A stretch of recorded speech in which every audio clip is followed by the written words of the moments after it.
Now, wonder who this is. Hello? Hey, Carolyn, how are you? It's Carolyn Crow from the Casey Community Center and Let's Cook at Casey. Hey, what's going on?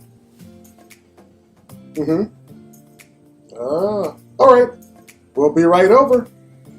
All right, see you then. Well, that was Carolyn Crow, the Casey Community Center, host of Let's Cook at Casey. Now, if you're not familiar with Let's Cook at Casey, this is a cooking series that will help you enhance your culinary skill, and you'll learn fantastic new recipes and techniques. Carolyn has invited us over, so let's go.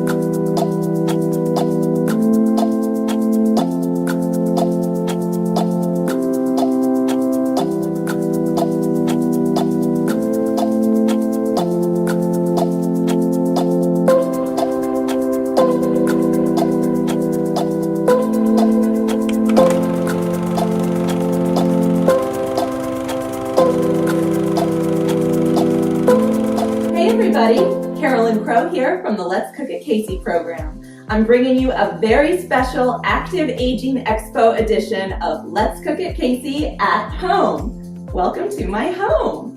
Today I'm going to make a delicious lunch for two. It's sheet pan miso salmon, and of course, don't forget about dessert. Today I'm making a poached pineapple parfait. Can you say that 3 times fast? It doesn't matter if you can say it, you're definitely going to want to eat it. So let's get started. So to prepare my poached pineapple, first I need to get ready my poaching liquid. And that's just basically a flavored simple syrup. So I'm going to do equal parts sugar and water. So 2 cups of granulated sugar in here, and to that I will add 2 cups of water. And then to flavor my syrup, I'm going to throw in a cinnamon stick. This is a 1/4 teaspoon of whole black peppercorns and a 1/4 teaspoon of allspice. Throwing that in. If you have star anise, that would be really tasty too. I'm going to do a couple of nice big strips of lime zest. So I'm just going to carefully cut some of this zest. Trying to get not too much pith on there. There we go, maybe one more. You can just use whatever you have at home. It doesn't have to be anything in particular, but you want to try to kind of get a balance of fruity acidity and warm spices. And then I'm going to add one more thing to that. Because I'm a fancy pastry chef, I have a vanilla bean here. It is a crusty old vanilla bean, but it's still a good vanilla bean. Kind of crusty. That's okay, I'm still gonna use it. So if you wanna be fancy, if you have a vanilla bean in your life and you wanna use it, you basically want to fillet it like a fish. So it's a very skinny little pod, but you just slide your knife along there. And then it's in half. And I don't know if you can see all of the teeny tiny little black dots that are in there. So those are the beans, and then this crusty exterior is called the pod. So I'm going to throw half of a pod with the scraped beans in. So I'm just going to run my knife along it. And again, this is a crusty old vanilla bean. Your plump new vanilla bean will be soft and juicy and delicious. It's still good, I don't mind. Okay, so this is the good stuff here. These little teeny tiny black seeds, those are the actual beans. And you want them all in there. Even this crusty old vanilla pod is way better than vanilla extract. So if you've got one, use it. So I'm gonna throw this on the heat now. So I've got it like on medium high, and I just want to let it come up to a boil, and we'll check back in with that in a minute. I want to do a couple of slices of fresh ginger. First I have to peel it. So to peel my ginger, I'm just going to use a spoon. It's actually the most effective way to peel your ginger without losing a bunch of the ginger to a peeler or a knife. And plus, you don't have to worry about peeling off your fingers. If you've never used fresh ginger before, you can just find it at the grocery store. It's usually near where the garlic is. And it just looks like kind of a weird root, almost like horseradish. All right, so now that it's peeled, I'm just gonna cut it into like 1/4 inch thick. It smells so spicy and delicious. I'm gonna throw that right in the pot.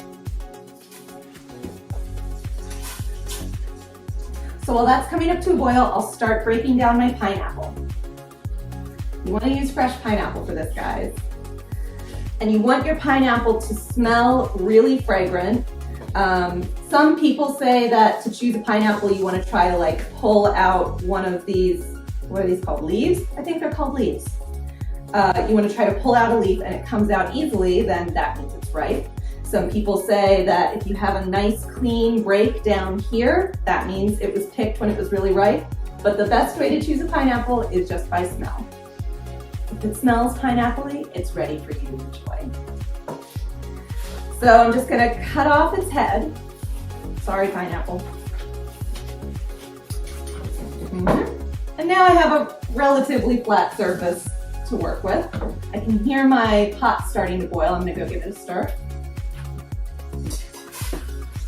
You always wanna cook with all of your senses. So I'm listening for my pot. And I can see that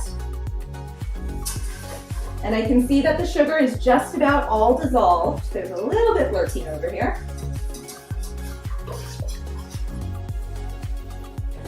Smelling good.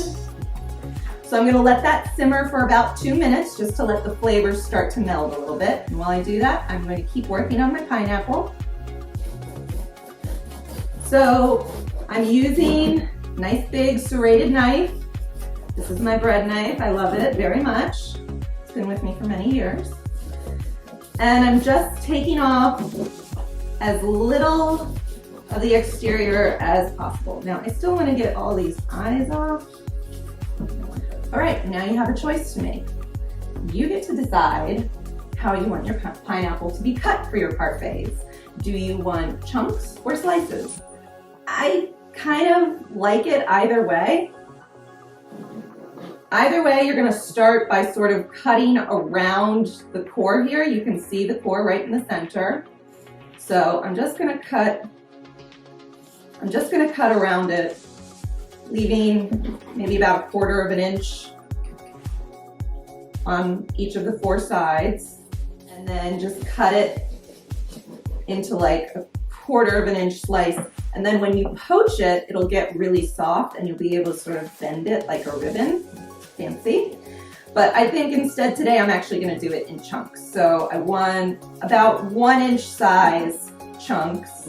It doesn't have to be perfectly geometrically shaped, but you do want them to be pretty close to the same size as each other so that they all cook at the same rate. What's this guy doing? Okay, got a little bit of the core in here. So creating a great dessert, just like creating a great savory dish, is all about contrast. And the more contrast you can get into a dish, the more exciting it will be. This is why I happen to think that a brownie sundae is a perfect dessert, because you have contrast of flavor and texture and temperature. But this kind of a parfait is also really nice in terms of contrast because it has so many different textures and flavors. Not so much temperature, but that's okay. We'll let this one pass. So this batch size of pineapple is going to give you more than 2 portions, but the good news is pineapple is so delicious in a variety of applications. So you can make a parfait with it, You can put it with ice cream. You can put it with, I don't know, like on your cereal in the morning. That sounds pretty delicious. Today we're going to serve it with whipped yogurt and ginger snaps. So it's either a healthy dessert or a decadent breakfast, depending on how you look at it. And once you've used up all of the poached pineapple, you'll have some syrup left. Go ahead and stir that syrup into iced tea for sure. Make a little cocktail with it. Just spoon it over ice cream or spoon it over a pound cake. Oh my gosh. It all goes back to dessert for me, guys. I'm sorry. Okay, my pineapple is ready to go into my syrup. I can hear it bubbling away over there, so I'm gonna go pop it in. Just gonna give it a little stir so that everybody is submerged. Everybody in the pool. It is smelling so good. Okay, so while that's bubbling away, I'm going to turn my attention from dessert to the main course. So I have here this beautiful springtime asparagus. Isn't that lovely? You want asparagus that isn't the big and fat Hulk asparagus and that isn't the teeny tiny pencil thin asparagus. You want medium asparagus, so maybe like finger thin asparagus. So I have my beautiful springtime asparagus here. Now ordinarily when I would make this, I would also include some baby bok choy, but sadly, they didn't have any baby bok choy at my grocery store today. So I'm gonna do all asparagus this time around. But there are lots of other vegetables that you could include that would be a delicious addition to this dish. So for example, green beans would be a really tasty alternative. Broccoli would work okay. Oh, I should tell you what I'm doing probably. I'm just snapping the woody ends of the asparagus off. If you bend it, it just kind of naturally snaps where it's nice and tender.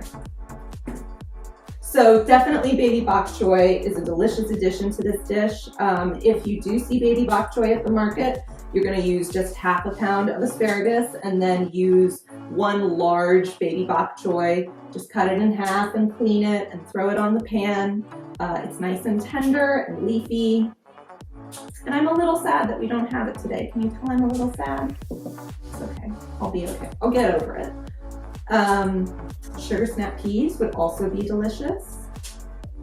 But we're going all asparagus today. And I'm just about done. To that I'm going to add a tablespoon of olive oil. And a healthy sprinkle of kosher salt. And you'll see I lined my sheet pan with parchment paper. You don't have to, it's just for ease of cleanup. I don't really recommend cooking on tin foil.